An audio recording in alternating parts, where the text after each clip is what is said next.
Welcome to another video. This is the first ever creepypasta reading video. This video will be reading Clockwork, Your Time is Up, on the creepypasta website known as creepypasta.com. Hopefully I don't get copyrighted. This was made in June 3rd, 2013.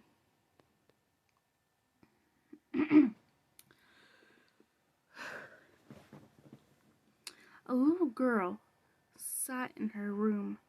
Her messy brown hair was put into little pigtails as her hazel eyes stared out the door.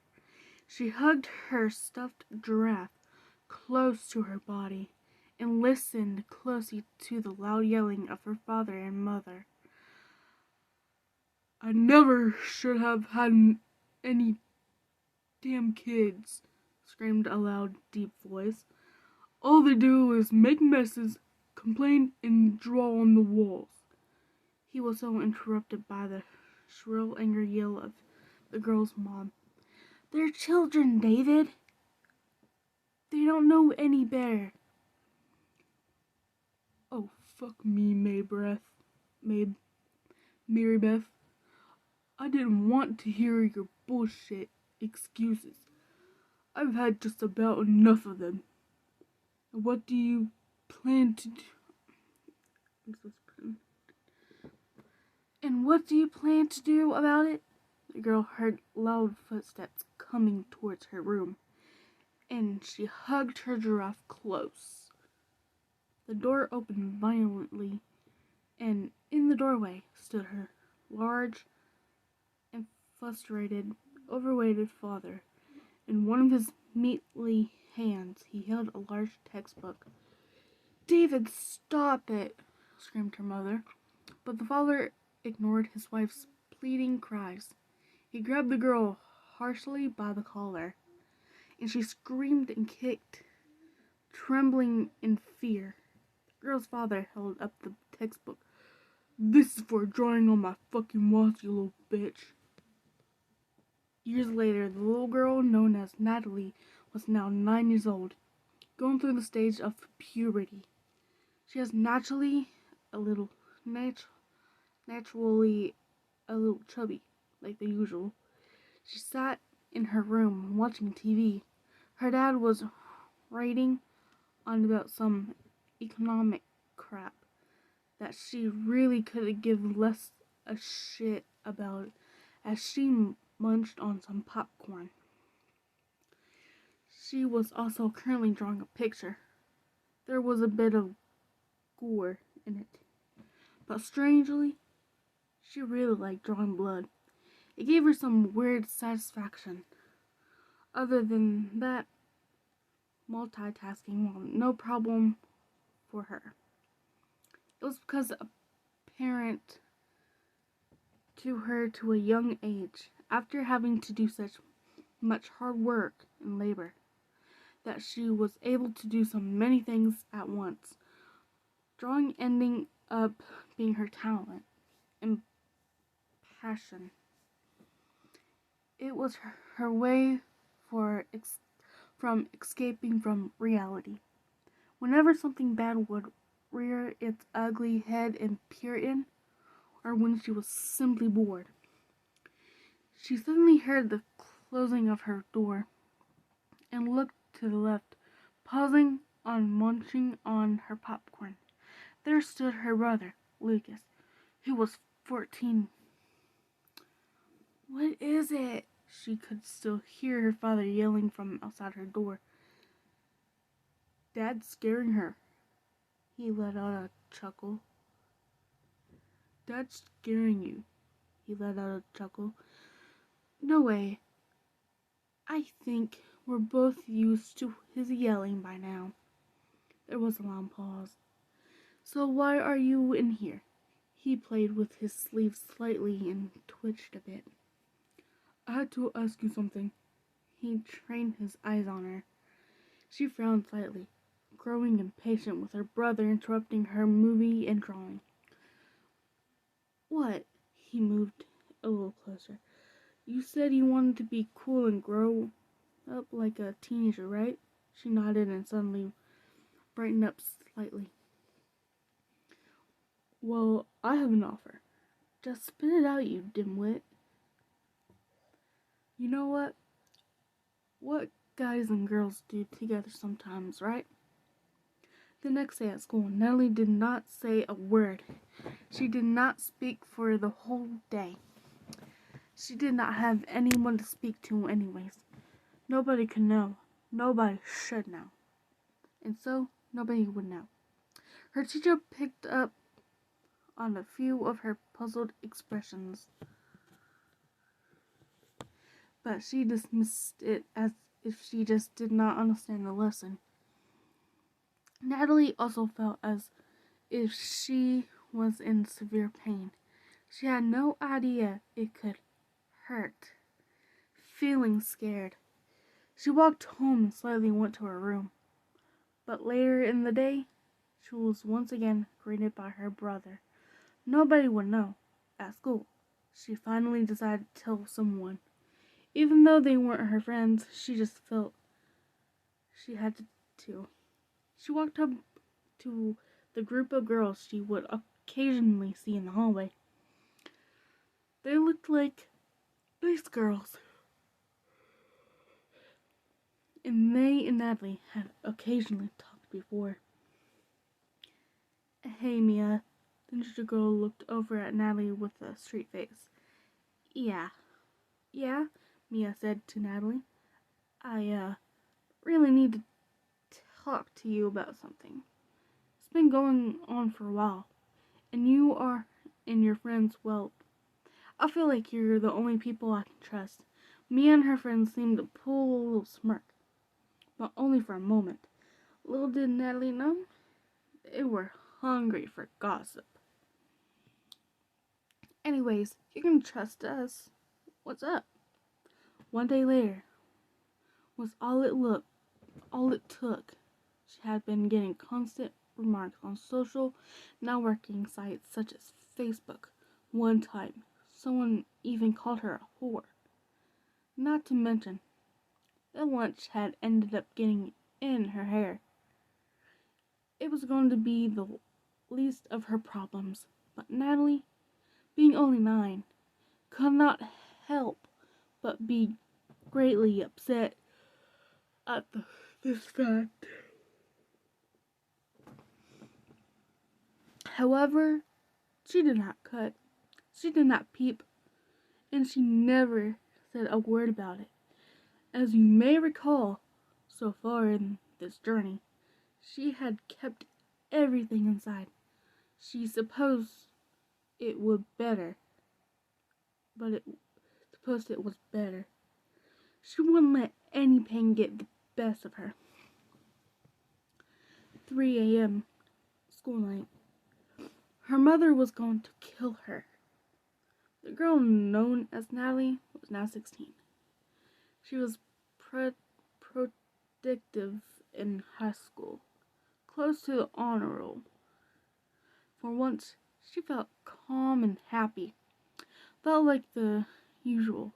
She would occasionally become a hermit in her room, hiding away from her dad, who still liked to constantly yell and scream about economy, money, and politics, and all of that other bullshit that she was flat out tired of hearing. Her eyes started to feel heavy. She had an assignment to work on, but it was no longer important to her. All that was on her mind was sleep. She closed her laptop, and after her eyes adjusted in the darkness, slightly she saw her old, worn-down stuffed giraffe in the corner. She stared at it in complete and utter silence. Memories passed through her mind, and she felt tears coming to her eyes, but quite quickly she blinked them back. No more breaking, she thought to herself, but she continued to stare at it. What the fuck are you looking at? She said to the stuffed object and simply stared back with soft, black, beady eyes. She shook her head and stood up. She looked down sadly at the little toy and gently picked it up in her arms. She cradled it and spoke softly to it. "I'm sorry." Some tears ran down her face. She petted it rough, short fur softly as she lay down on her bed. She slowly went to sleep. She was woken up by the angry growl of her mother. Exhausted, she slowly opened one of her eyes. "I can't believe I forgot to take the laptop away. You were on it all night, weren't you?" Natalie sighed and pressed her face deeper into the pillow, hugging her giraffe closer. Her mother sighed and walked out.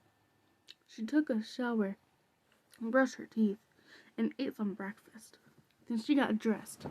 She put on a gray and blue hoodie with fur inside its hood, and it was her favorite, but it was the only one she could wear to school due to the others being in the wash. She also put on black jeans and some thin, fashionable boots. Finally, she went down the stairs to get driven to school. She hopped in the car and her mom sped off. However, on the way there, due to lack of sleep, she slowly pulled her head against the window of the car and began to drift off. Her dreams, or more occasionally, nightmares.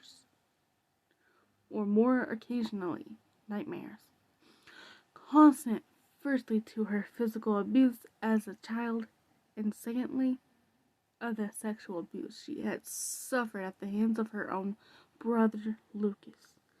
The abuse had lasted for 4 years before she had to get it to turn him away. She started twitching and cranking her in her sleep, but her mother took no notice. Her mother never took notice. Suddenly, she just joined awaked by the sound of her mother's voice. "We're here," her mother said with annoyance in her voice, most likely from catching Natalie napping again. She looked in the large sign of the school, which read, "Walkerville Collegiate Institute for the Create Fine Arts." She sighed, tired, and stepped out, pulling her backpack on her shoulder. "See ya," she proclaimed, and closed the door. She walked into the school and chatted with a couple of friends until she went up to her locker on the 3rd floor. She grabbed her books, and before the 5 minutes of time was over, she ran to class. Her English teacher annoyingly put her hand on Natalie's desk. "Where's your assignment, Miss Outlet?" Natalie swallowed. "I forgot it at home. Sorry, Miss Homenook." "Your time is up, Miss Outlet. Don't disappoint me." Natalie seemed puzzled by the thought for a moment. She did not know why, but those words seemed to melt through her. She simply ignored it and went back to listening to the lesson, and falling asleep not too long after, of course. Later that day, she was heading to her locker for 4th period, when suddenly her boyfriend Chris approached her. "Hey, talk to me after school, alright?" She smiled and she loved talking to Chris. At the time, she didn't suspect anything. Chris was always sweet to her. During her French class, Natalie failed to pay attention. Instead, she doodled the things she loved to draw the most: blood, gore, people being stabbed, knives, and massacres.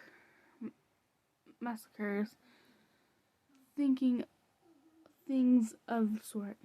Others would say it was pretty dark of her to draw such things, but she saw nothing wrong with it. For some strange reason, it was actually felt like a normal thing to her. Miss Lit! She quickly covered the drawings on her paper and looked up at her French teacher quickly, trying to hide her fear. Uh, yes, Mr. Levisser? With a slight turn of his head, he gestured for her to move her hand. Show me your work. She hesitated. She hesitantly moved her arm, showing her teacher the pictures of someone getting stabbed by an insane man. The teacher stared puzzled, looking at her a bit. She smiled nervously. Erase that and get started on your work, he said in a strangely calm voice. He walked away and silently began to erase the pictures. And Miss Owlet,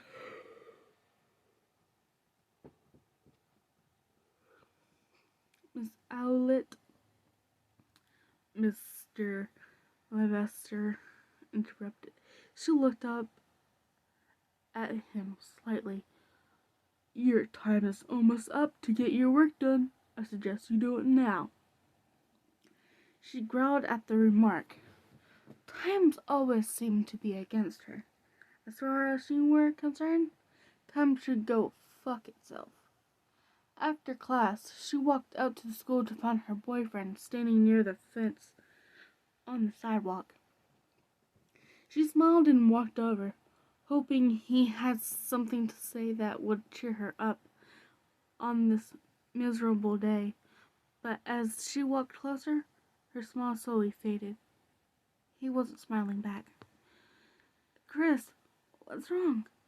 What did you want to talk to me about? He sighed. Natalie, I think it's time that we should start seeing other people. She felt her heart break. But why? Natalie cried. He responded with a stern look. It's your mindset. Your drawings. They just creep me out. I think there's really something wrong with you. And the saddest part is that you haven't told me why you're acting like this. It makes me feel irresponsible. So, I just can't do it anymore. I'm sorry.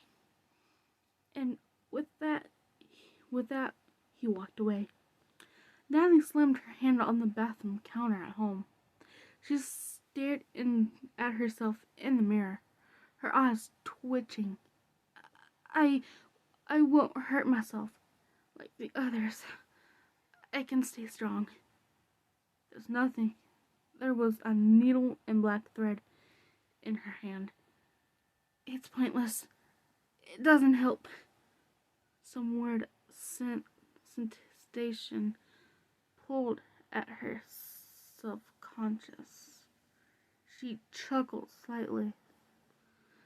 No, I'm doing it because I want to. She held up the needle with thread on the end of it and smirked. Time is up.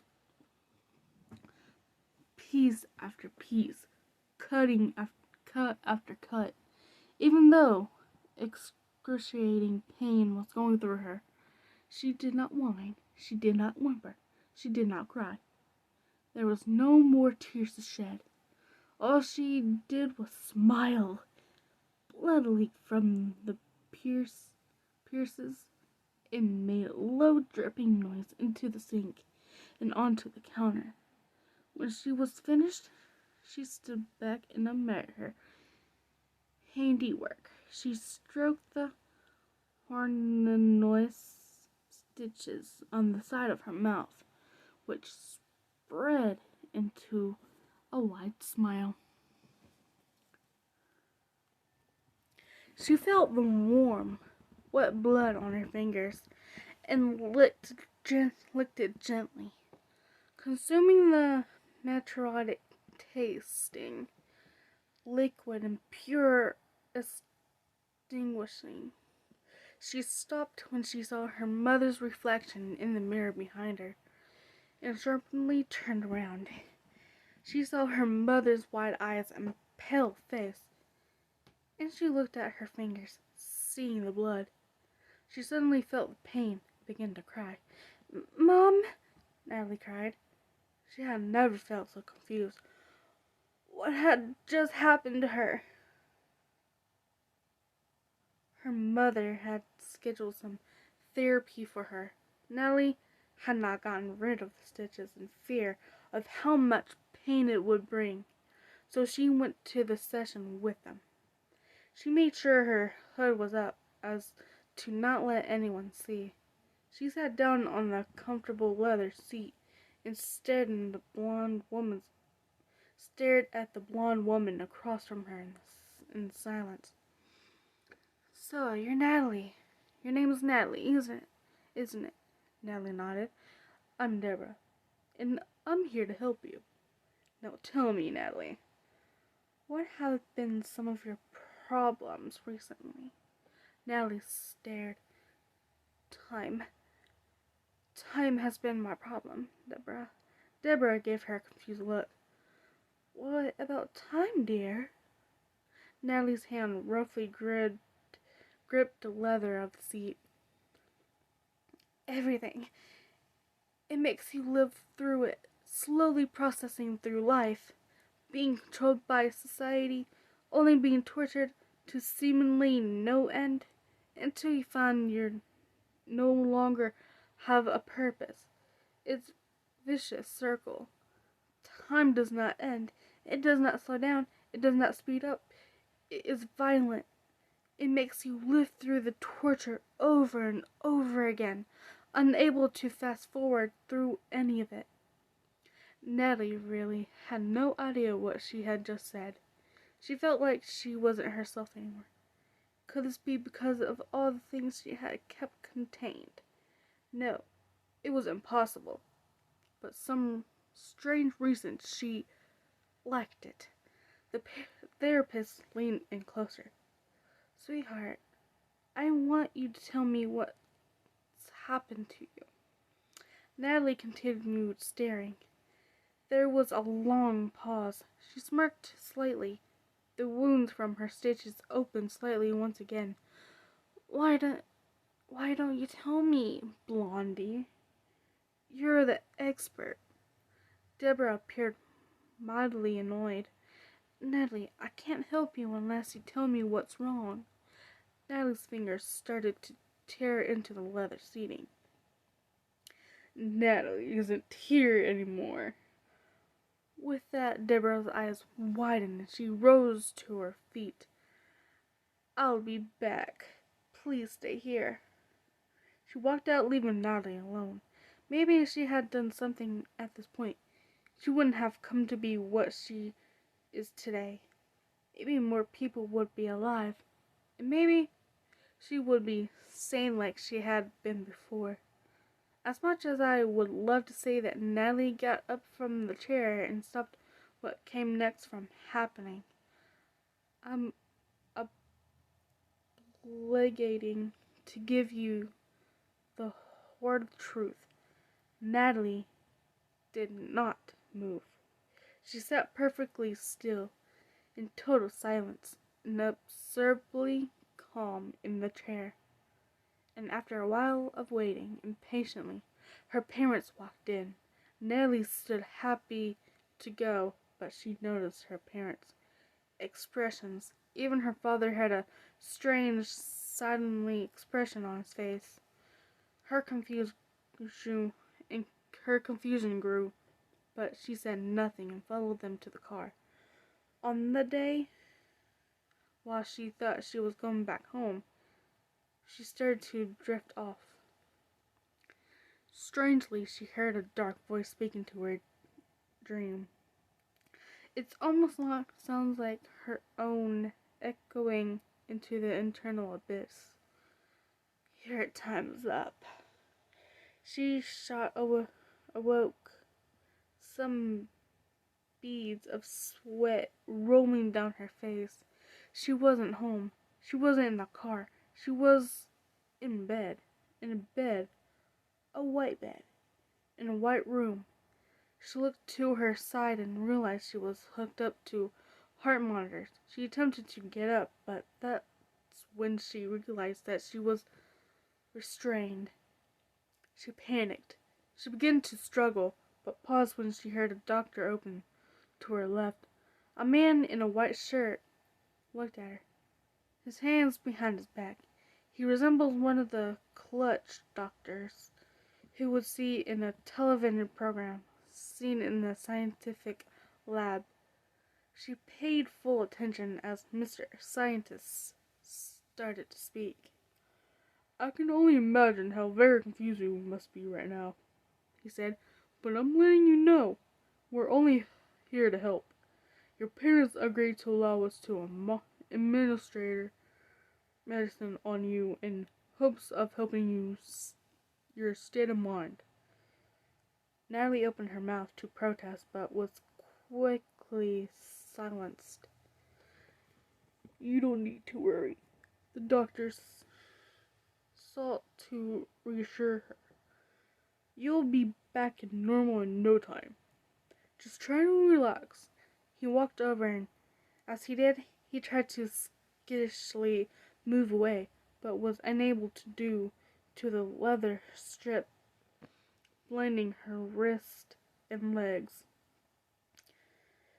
He carefully took a mask and put over her mouth and nose, so she stubbornly tried to get it off, but felt herself starting to slip under as the drugs kick in, and slowly her eyes shut. Suddenly, Nellie woke up. She couldn't comprehend what she was seeing. She was being given multiple injections, and something was being rubbed on her skin. She felt woozy, but was otherwise completely aware of her surroundings. She was entering a rare state patients sometimes find themselves in while undergoing surgery, in which they are able to see as they are being worked on. In the state they could feel the pain and their brain is active, but they are unable to respond. Natalie, however, was able to. Her heart rate began to accelerate as reflected on the nearby monitor, and the doctors took notice of this. They looked at her and took notice of her opened eyes. One of the doctors yelled at another. Natalie cannot make out what they were saying, but she suddenly felt a rash of adrenaline shaking violently. She slowly started to slip out of her bond. One of the doctors moved to hold her down, but then hesitated to do so. Natalie watched as all three of the doctors, backed away in unison. She sat at the edge of the bed, and the IV tubes from her arms and the mask from her face. She got to her feet and started to stumble towards them. Her breath hitched and her vision was blurry. She was vaguely aware that she was chuckling like a madman. But suddenly she felt a searing pain in her chest. She gripped her chest in agony, agony, and dropped to her knees. She coughed up blood, felt prostrate on the floor, and blacked out. Natalie woke up slowly and gurgling sometime later. She found herself back in bed, and the doctor sitting beside it. I'm so sorry, Natalie. Something went horrible wrong." Nellie did not know why, but she felt a tremendous amount of hatred towards the doctor. He took notice of her disgust and looked away instantly. "You weren't supposed to wake up while we were going to give you the dose of your mental state," the doctor continued. "We aren't sure how it affected you, but we have a feeling you were going to find out." He paused for a moment before taking out a small mirror. The entire time he looked away from her. Regrettably, the medication impacted your parents as well." Natalie looked at herself in the mirror, and her eyes widened. Her eyes were completely green. She noticed she still had the stitches in her mouth as well, but for some reason she could not help but feel overjoyed. Her heart rate began to raise again. She gave a low chuckle. The doctor looked on the shock as Natalie quickly moved towards him until she close enough for him to feel her breath. "Doctor, she's began," still chuckling. He trembled slightly and pressed a button on the underside of the monitor. "Yes," he stumbled in reply. "Your time is up." A loud scream was heard through the halls of the facility. 2 security guards rushed into the room, kicking the door open the door. Blood. Blood was the first thing they saw. Blood on the walls, blood on the bed, on the floor, even on the ceiling. Nellie had strapped the doctor to her bed. The bed was bent in a sharp angle, and the doctor's spine was completely snapped. Blood poured from his eyes, nose, and mouth. And there in the corner was the murderer, happily drawing her gruesome pictures on the walls in blood, alongside a hasty screwed phrase, "Your time is up." Natalie slowly turned to look at the guards, and a wide, crazy grin spread across her face. "Hello, friends. Would you like to play?" And with that, Natalie began laughing uncontrollably.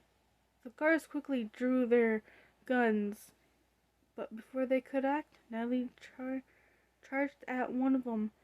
One of the guards fired a round, but Nellie was able to dodge it.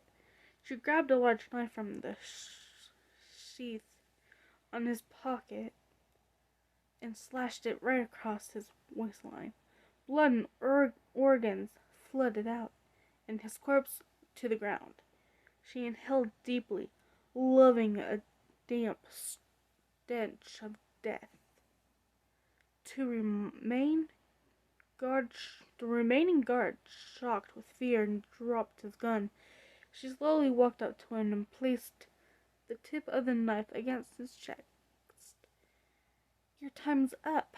She slowly slipped the knife down his chest to the way at the end of his abdomen. His organs spilled out into the floor, and his corpse dead.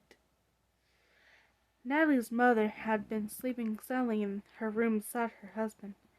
She awoke to the sound of knocking on the door. She gradually got up and walked out of the bedroom into the front door.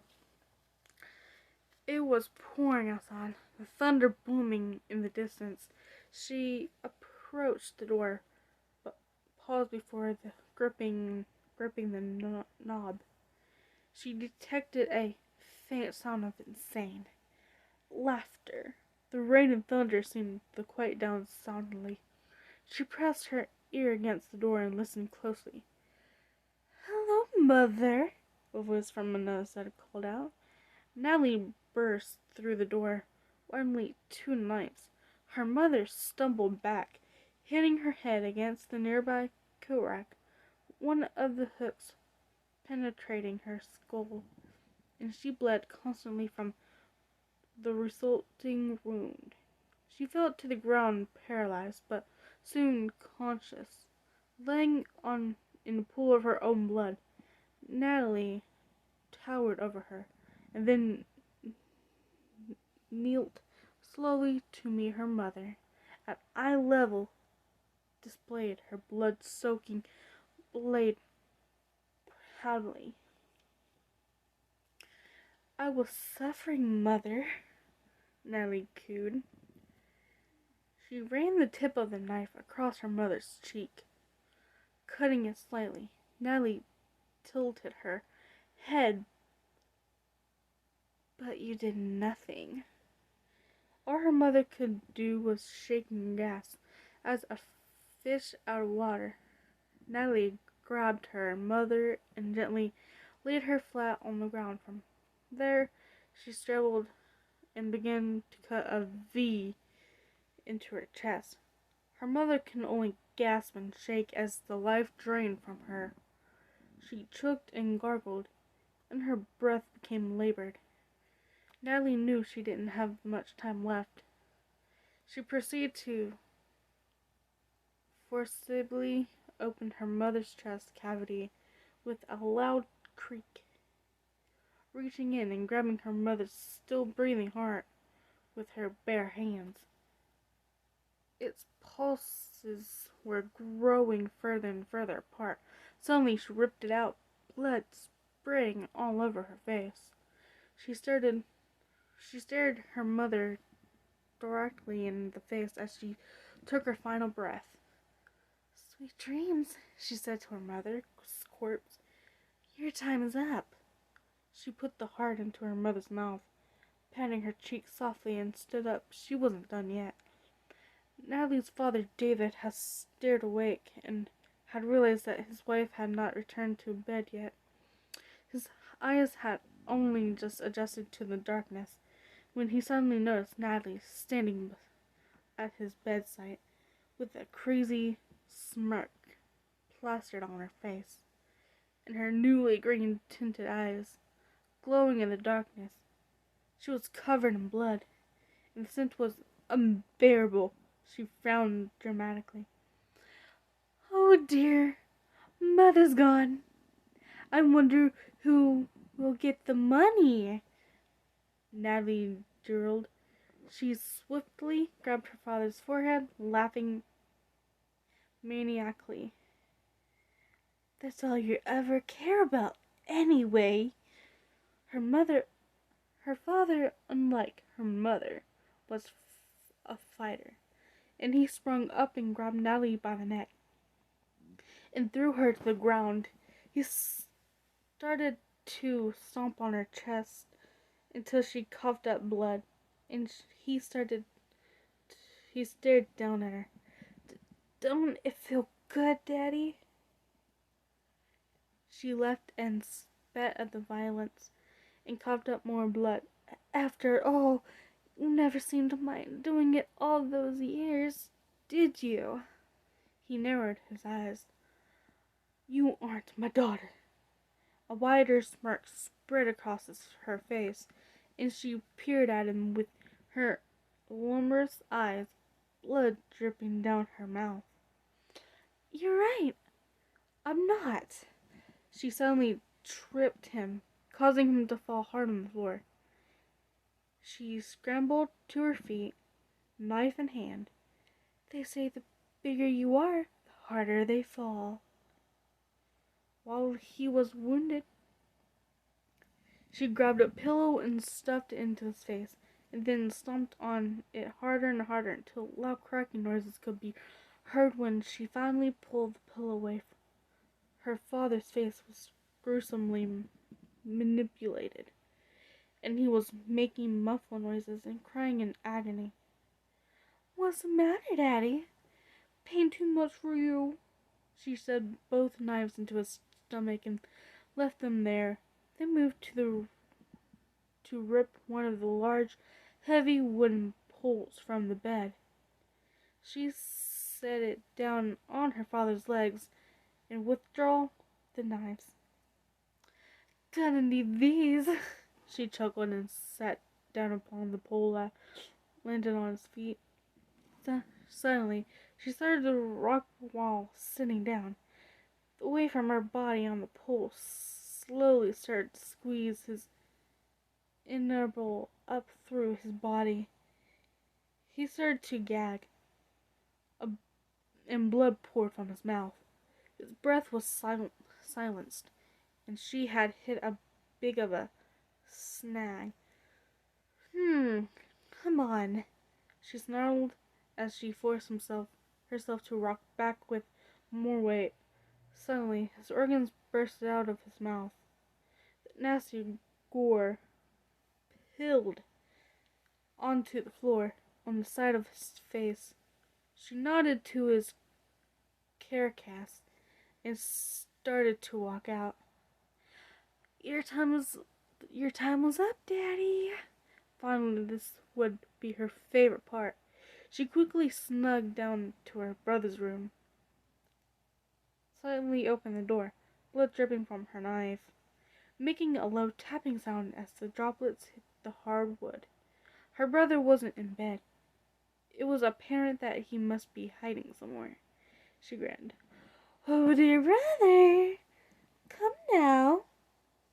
She started to walk inside. All I want to do is to have a little fun. As she stepped in more, she listened closely for any sounds, any breathing, any moving. She had ever sniffed the air for his putrid scent, and the closer she listened, she finally noticed something. A faint breathing noises. Whack! She fell to the ground and trembling. Her brother was behind her with a non-blooded baseball bat. He was glaring down with anger, panting in rage. She tried to slowly get up, but he hit her again and again and again. Mother always did like you best, you bitch. He hit her hard one last time before taking a breather. She was bleeding heavily. Her green eyes dripped and glowing faintly in the darkness. She felt weak and took closer up to the ceiling. She recalled the day that she had spent in here, being tortured, having to go through it for 4 years, looking at the same damn ceiling. It sent a sudden rush to energize in her body, and she started to stand, laughing insanely. Her brother went to hit her again, but used both of her knives to block it. You're going to hell, brother! With a long push, she sent her brother flying on the bed. He hit his head against the wall and groaned angrily, about to lunge at her, when she stabbed the 2 knives into his arms, keeping them pinned on the wall. He screamed and struggled rapidly. Let's see what we can use here. She started walking around the room and smirked, seeing a simple butter knife on his bedside. She picked it up and walked over to him. They say that the eyes are the softest organs on the body. She slightly licked the knife. Soft as butter. She looked in horror, he looked in horror, trying to get away as she started to dig out his eyes with the knife. He shrieked loudly and she quickly tied a cloth around his mouth. Now, we can't have you waking the neighbors. He wasn't able to see anything. The pain was unbearable, blood leaking violently from his eye sockets. He would cry, but was incapable. She dug around for more items and picked up a pair of scissors. She walked over to him and clawed over him. I think you need to cut loose, brother. She stabbed the scissors into his guts, and he cried out in a muffled scream of pain. She treated him like arts and crafts, cutting through his skin like paper. She lifted up his large intestines and smirked wickedly. You know what I love? Macaroni art. She started to cut the intestines into sections. These might be a little too big to put on a plate, though. She could hear her brother foaming blood from the mouth.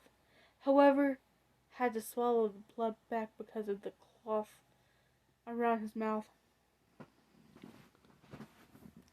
Doesn't that taste good?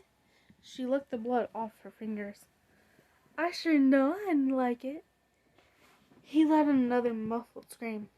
She went down to his toes and started cracking them and ripping them off, one by one.